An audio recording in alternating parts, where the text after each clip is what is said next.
Hi everyone, this is Sydney Otamanchuk from Inside Scientific, the online environment for life science webinars, virtual events, interviews, and educational content that helps you do your best work. Our Real Science sessions focus on connecting with the researchers, educators, and industry professionals from all walks of life that make scientific discovery and innovation possible. We talk about their work, their passions, their pitfalls, why they got into science in the first place, and where the road lies ahead. Today I'm talking with Dr. Oliver Waring, Mitacs Industrial Postdoctoral Fellow and UBC Killam Laureate in the Department of Cellular and Physiological Sciences at the University of British Columbia.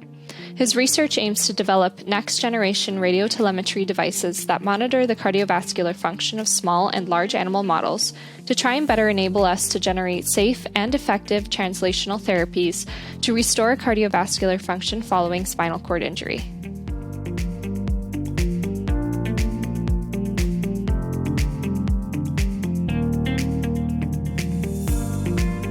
Welcome, Oliver. Thanks for joining us today. My pleasure. Great to be here. Recently at the American Physiology Summit, you won the InsideScientific Science Communications Content Creator Kit. Congratulations. As our first question today, how did you enjoy the inaugural summit, and what was your favorite part of the 4-day-long meeting? So really, Sydney, I think the best thing about APS Summit, for me at least, is the diverse range of disciplines that are on offer at that conference. It's pretty rare to have such a broad array of different subdisciplines of physiological research on display, and such a large audience. Particularly for me, I have pretty broad interests, and my work to date actually spans quite a few of the different APS sections. So it's really fantastic to have this smorgasbord, if you like, of amazing physiology research to choose from.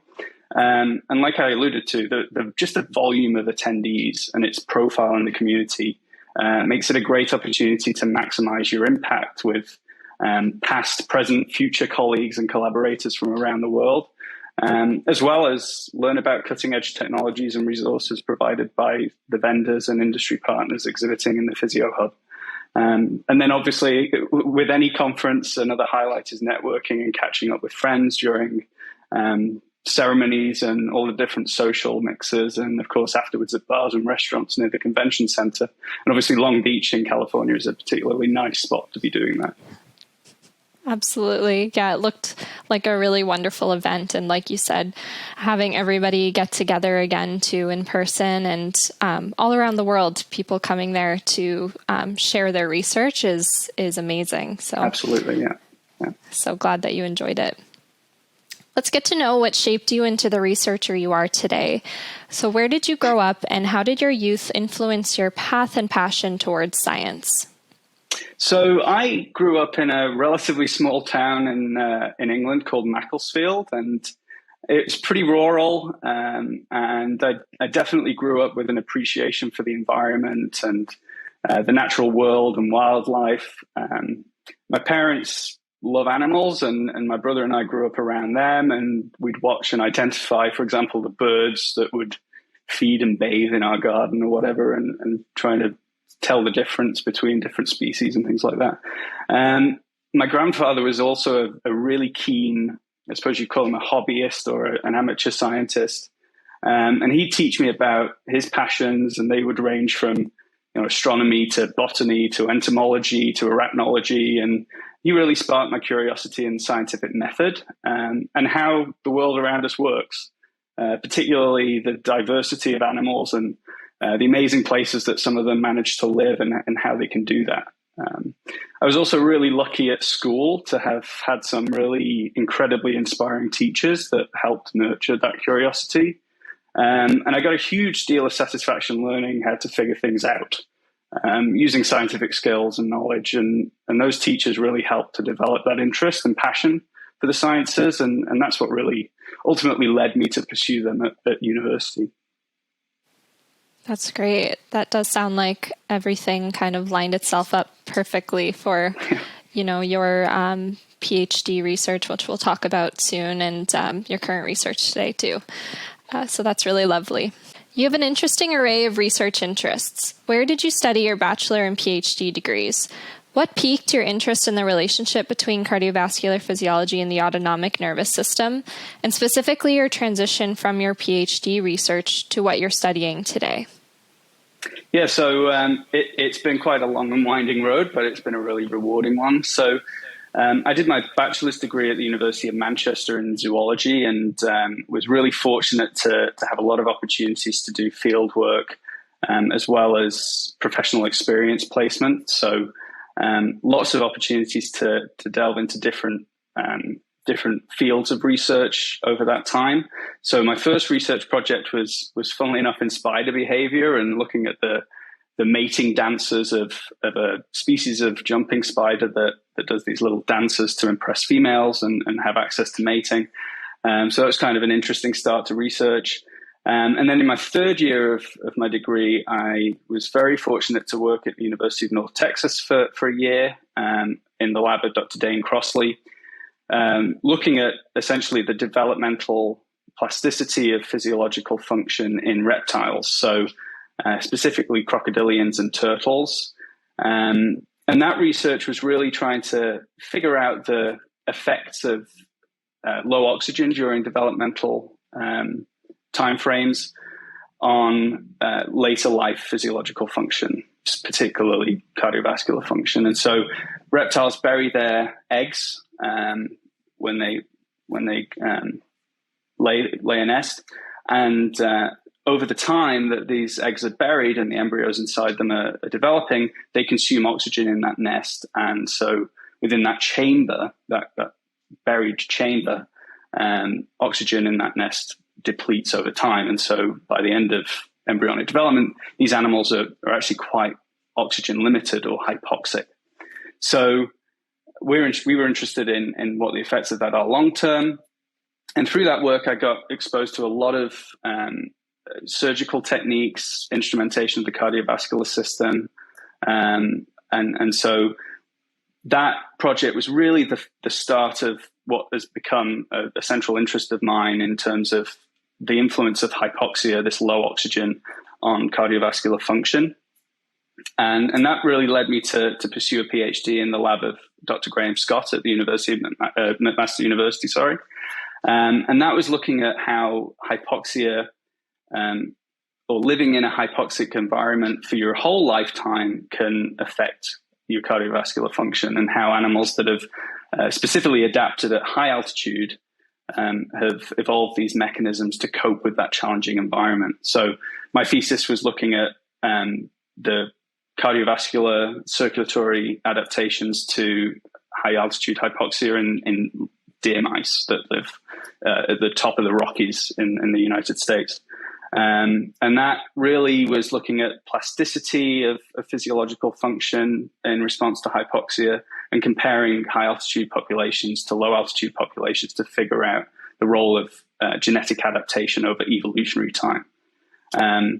So looking at the cardiovascular function and its control in that work, it led me to be interested in those systems of control.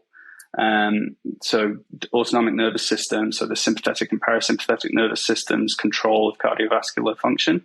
And actually, funnily enough, through an InsideScientific webinar, I became aware of my current supervisor's work, so Dr. Chris West, here at the University of British Columbia. And so his interest is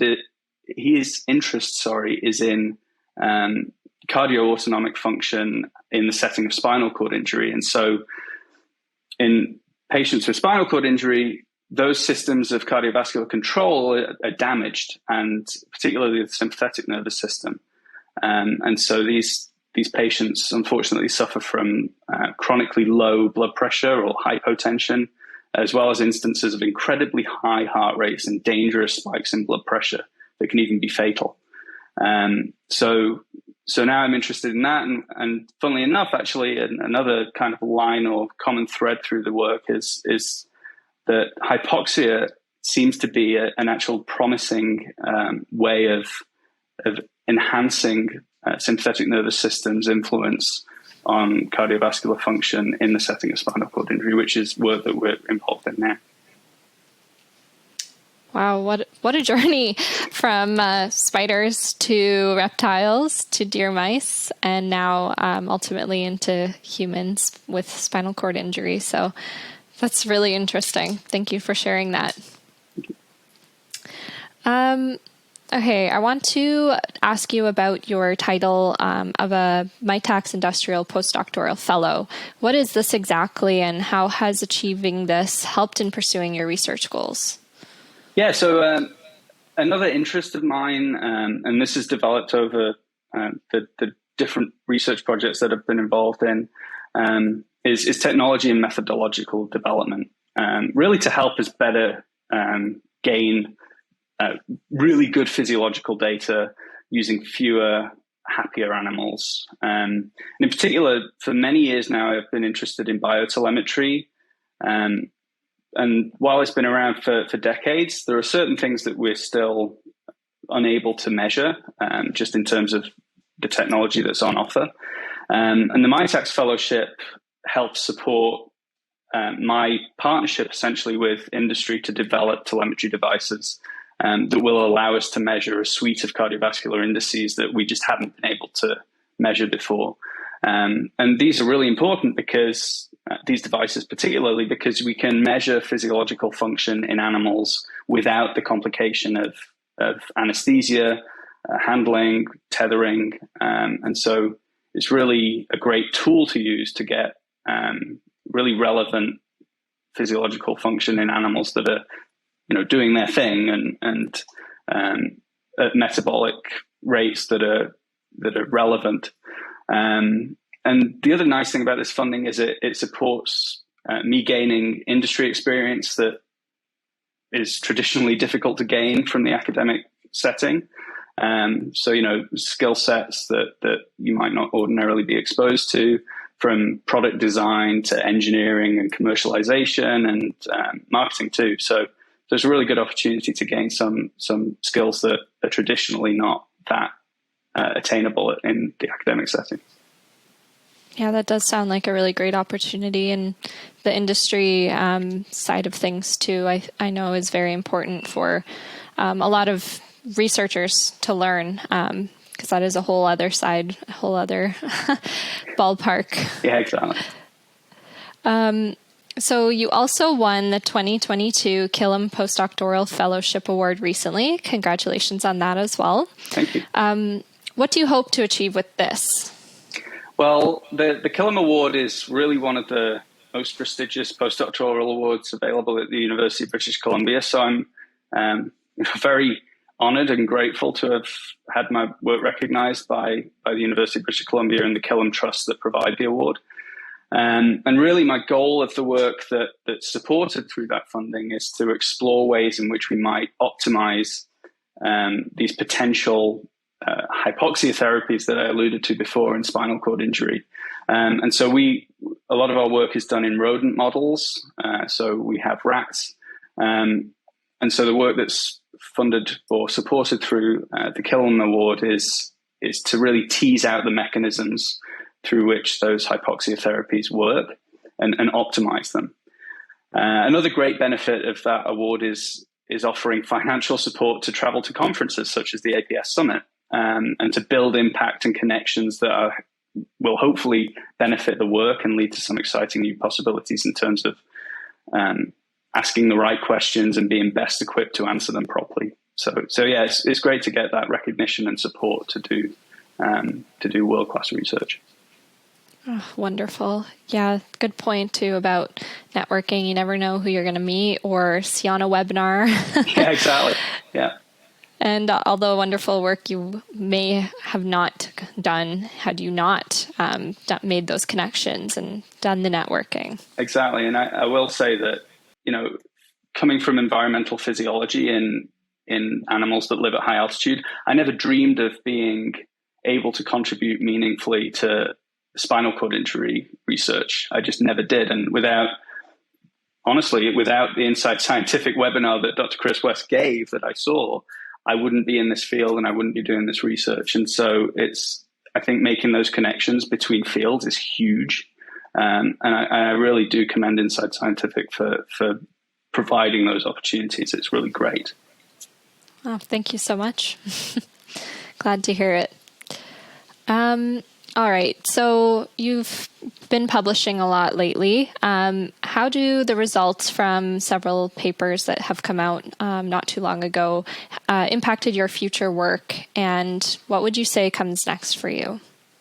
Yeah, so some of the latest research really was heavy on the telemetry side of things. And so looking at how routine function of animals living at high altitude, this is from the PhD at least, how that physiology is modulated by these challenging conditions. And I guess the main point of this is that a lot of the stories, a lot of the hypotheses that we initially came up with, and we're trying to test, we provided answers to those using the telemetry, but really what became the interesting story from those experiments was not what we hypothesized. It was not the measurements that we were really interested in figuring out. It was some of these additional measures that we, just happened to be able to collect at the same time because that's what the technology did. And so, for example, one of the last papers that was in Proceedings of the Royal Society B, the main story there was that body temperature differences can have really strong effects on the metabolic cost of thermoregulation, particularly in high altitude environments, and how high altitude mice have evolved a lower body temperature as essentially an energy saving mechanism in this metabolically challenging habitat that they live in. So, that was nothing to do with what my main question was, which was all to do with cardiovascular function. But because the technology could measure temperature, we were able to find this really interesting and I think impactful finding. So I guess it's a reminder in a way that, and this is where it ties into what I'm doing now in the future. It's really a reminder that we're somewhat biased in our interpretations of studies and what we can actually get out of them just by the limitations of the technology. And so, we were lucky that we were measuring body temperature, but what about all of the other things that we could be measuring? And we're losing resolution on what is going on in an experiment just because we're not measuring those things. So I think, that's obviously tied into the development of devices that allow us to measure additional things that are of huge value. And that's really what I'm probably going to have as a common theme in the future is the use of telemetry, obviously to get physiologically relevant data in animals that are behaving as animals should, but also to help us expand our toolkit of what we can measure in those experiments. And I think there's a lot of potential in leveraging nature solutions to physiological problems as well. So, tying or bridging that gap between my PhD work in comparative and evolutionary physiology to now applied research that has clinical consequences, hopefully. There's a lot of unrealized potential in utilizing experiments in traditional or non-traditional model organisms. And, to talk of APS again, just very quickly as we wrap up, I think there's a lot of people in the American Physiological Society that do appreciate that unrealized potential. But I think we can all do more to spread the word and develop interest in collaborating between basic or comparative physiology and more applied fields. So that's another goal of mine as I move into the future and what I do next. Thank you so much for sharing that. And I'm really looking forward to seeing what the future holds for you and what comes next. So thanks very much. Thank you so much. Yeah, thank you so much for your time and your insights today. It was a pleasure to have you with us. Pleasure's all mine. Thanks again for the opportunity to chat. Yeah, it's great.